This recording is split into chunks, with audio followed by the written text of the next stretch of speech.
put this thing in the water for the first time. I hope it floats.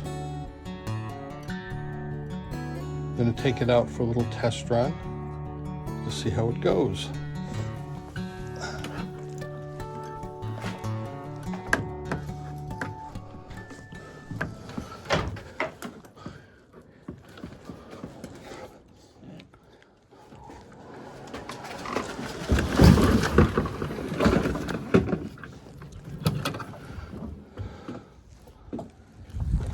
Okay, it is heavier with all of the batteries and things in it, for sure.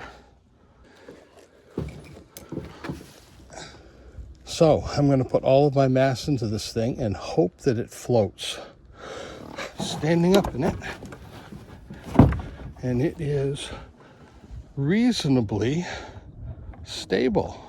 Of course, you know, I'm 70 years old, not super steady on my feet at this point, so I think I'll be spending a lot of time sitting down, but that's okay. I'm cutting across the lake. The wind has come up, but it's not horrible. I'm finding that it's with a motor in the back, it's very finicky with steering. It goes off track with a little bit of wind, but I'm finding that if I tip to one side, I can make it turn, but not to any great extent.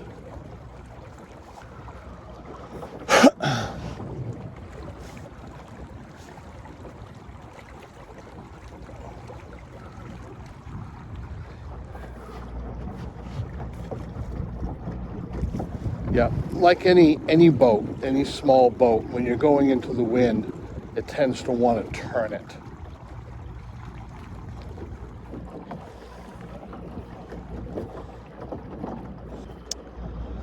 I will not be standing in this boat much, particularly when it's moving, because I potentially can foresee myself doing a face plant in the water.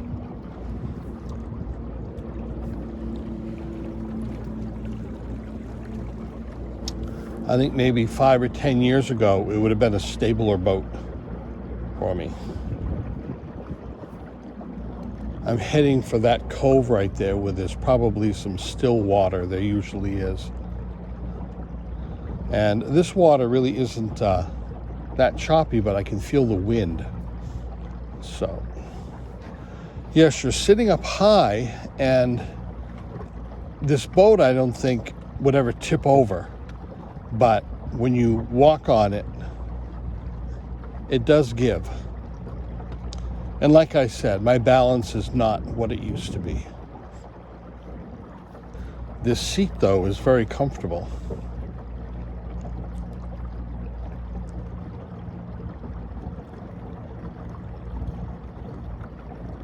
The wind started turning it right, and I'm leaning to the left, and it's straightening it out.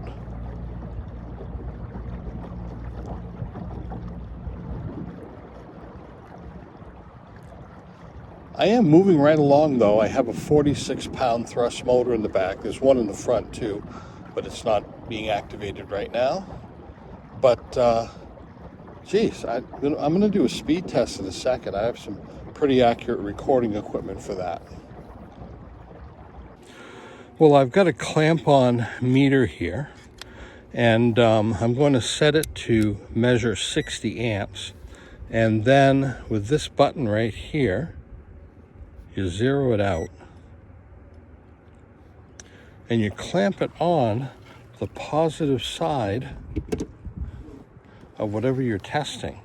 And in this case, of course, it's the battery. So I'm going to turn this wide open and see how many amps it takes. And we are up to 33 and a half,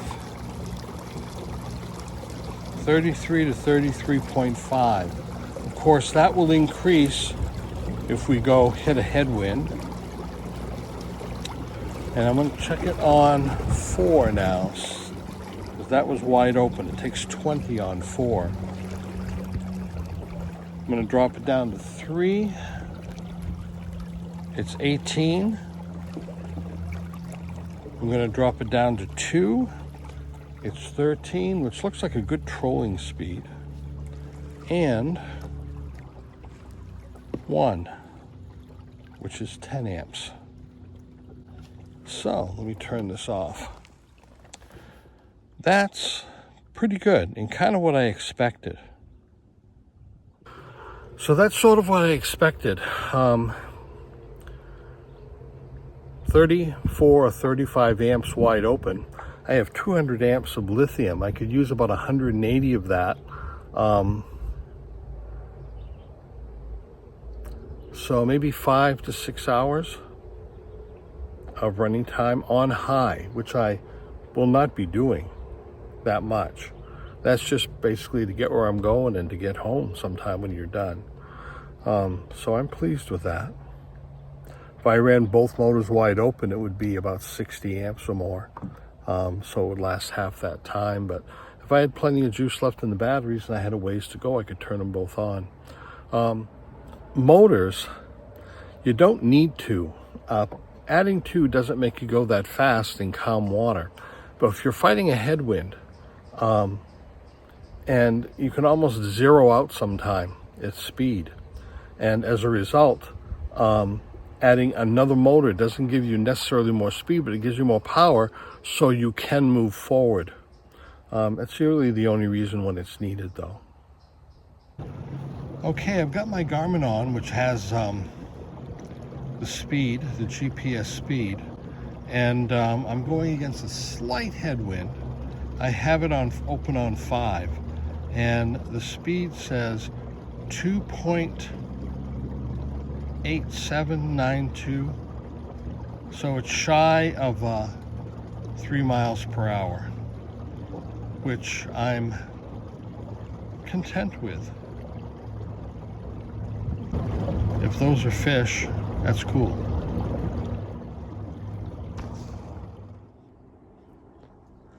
You know, I haven't fished in a boat in almost 2 years now, so this is kind of cool. So here's my Dobbins Fury Series rod, my Vanford C3000 spinning reel that I brought today, and I just brought one lure because this was just to check out the boat. I make lures, and this is one of the 2, or is it 3, spoons that I've made. The rest of them are just hard crankbaits sort of thing. So I'm going to put this in the water and see how it goes. Okay, let's take a few casts. The Garmin says there's fish. I really don't believe it, because it always tells me there's fish and I never catch any.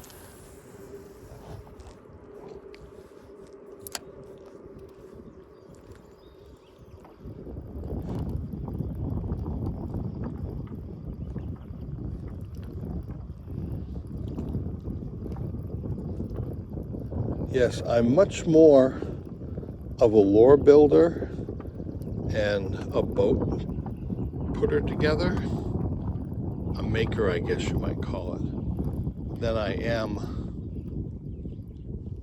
a fisherman. I am the first to admit that.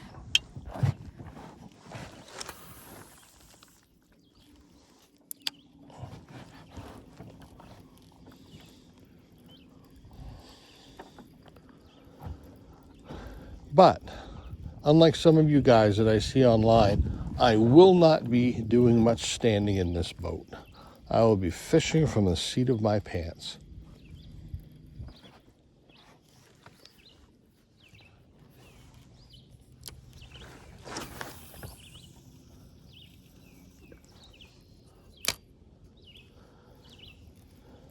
I just got this Vanford reel last year, and it's the first time it's been off the beach, and I'm really liking it.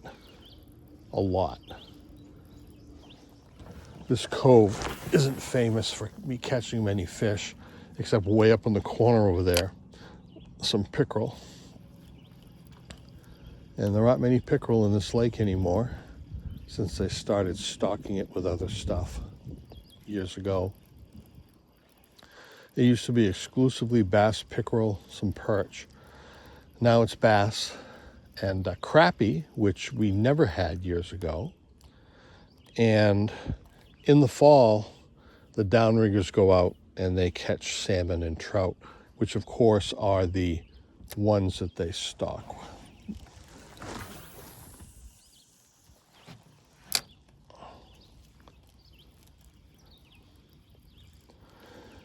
I also had fluorocarbon on this reel for a while, thinking I'd move from mono to fluorocarbon. And you know, I didn't like it. So I'm back to a decent quality mono.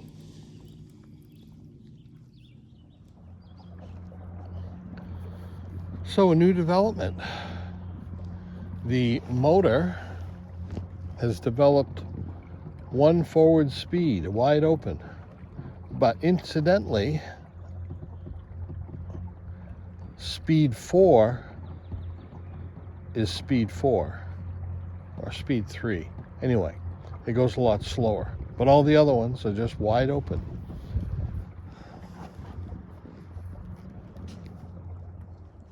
I live on a fairly large lake, and this is just a small cove on it. The lake itself is 4.5 miles long and about 1/4 to a half mile wide. It's really a flooded river valley for old woolen mills, cloth mills, back in the 40s and earlier. I'm in the middle of a small cove here with some very calm water, which is what I wanted to do in order to kind of check things out here. Let's take a look and see what I've got. And I'll put a link at the end to the playlist that shows the build for this. First of all, some of this stuff comes off an old catamaran type platform that I had made. And the motors, for example, particularly this one that's now running full speed and any speed. I might switch it out for the front one. And this is the power plant. It's a big battery, and literally it's the name Big Battery, bigbattery.com. It's 202 amps of lithium. It's a nice stainless steel unit. It's all self-contained, and if you look any videos on it, it's extremely well made. Just very, very well made. And it's connected with Anderson connectors, and it goes to this box. This box has an on-off switch for the front motor. And inside, circuit breakers, fuses, and bus bars to be able to connect everything. There's also a plug over on that end so that I can plug a Victron charger into it, which does a really good job. All of that electrical comes over here to a set of switches. First switch is the headlights on the front. I'll show you those in a second. And then the running lights. And then we have two pumps, one there and one there. They go down with tubes into the pontoons so that I can drain any water out of them. And I doubt if I have any water at this time since the boat has been out. Nope. And that one over there, nothing. The next switch, the last one, goes down to a pump that's right in the back in the bilge. So if any water splashes in the boat, I can pump it out. It's a small boat pump. That last spot on the control panel right there, if you flip the rubber down, there's two USB ports, and there's a little voltage meter, which doesn't tell you much, but it tells me that I haven't used much out of this battery. These two boxes, that one is just a plastic ammo box, that has a charger for a small battery, and it has the registration and fishing licenses and so forth. This one right here is for the fish finder, to keep it isolated from the battery that's connected to the motor so it doesn't cause interference.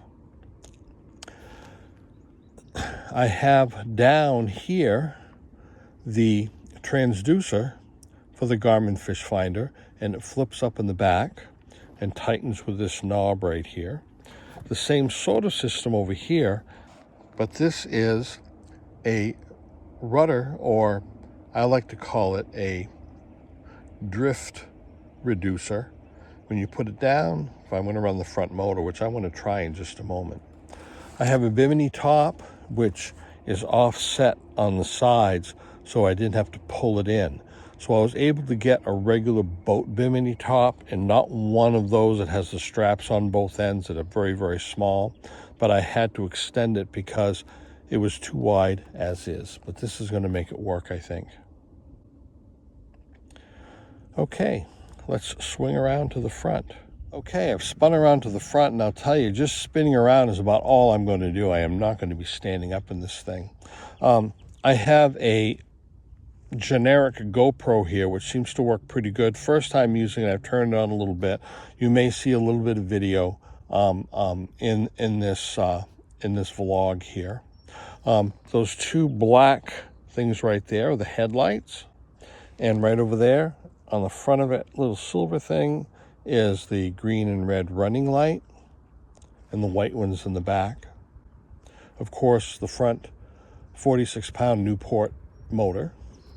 I have a close reel here that goes to a Scotty anchor mount, and a little mushroom anchor down here, which I do use anchors a little bit, but I do a lot of trolling and a lot of just drifting too while I cast. I have a couple of ropes that are connected on both sides here. Can't see this one. This one's, you can see the front of it. It's just along the side over there. Let me flip this over where it's supposed to be. And everything, I don't know if you've noticed, is connected mostly by these T-rails on both sides. And I have various things that I put on there. I can adapt to it. I have over here my Garmin. I have my Scotty mount for the fishing pole. And these are the two connectors for the straps for the bimini top. And the reason I have the bimini is because we can come up on some rain here, and I can be an hour away from where I live, and it can get very, very hot at times here, even though it's Maine in the sun in the dead of summer. And we try to cool down by using that. You know, I think I like this riding from the front thing a lot. It feels more stable. I am plowing a little bit.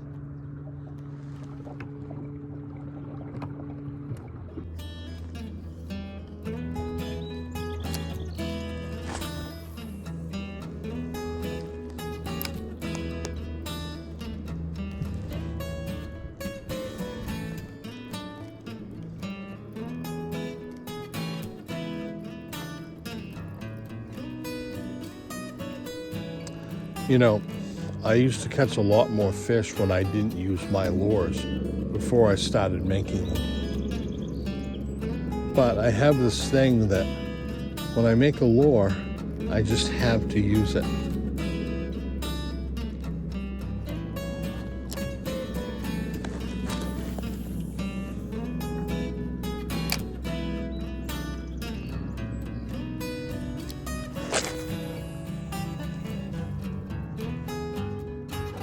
Man, this thing bolts right along.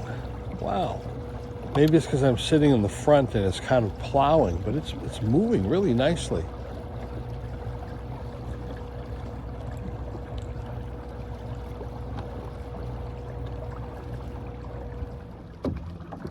Well, I'll be the first to admit that it is not tippy, but it is a wobbly boat. I don't know how some of you guys stand up in it or put a platform on top and fish from the platform.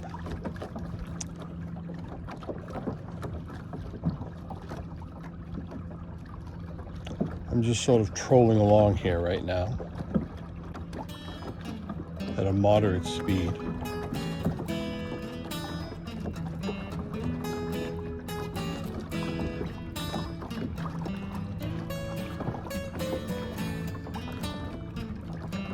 I really don't expect to catch anything.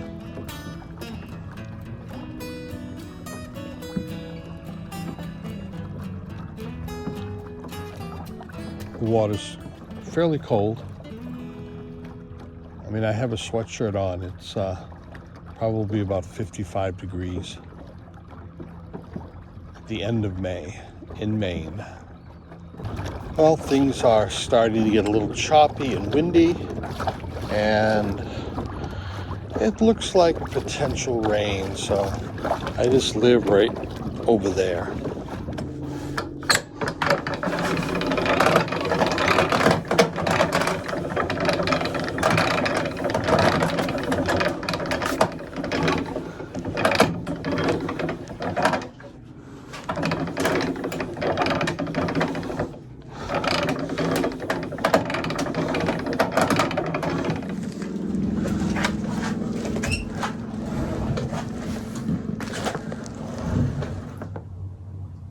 Well, thanks for watching. This first run of this boat was a little hairy, and I'm liking it, but I need to make it so it's more convenient, a little more stable. Till the next time.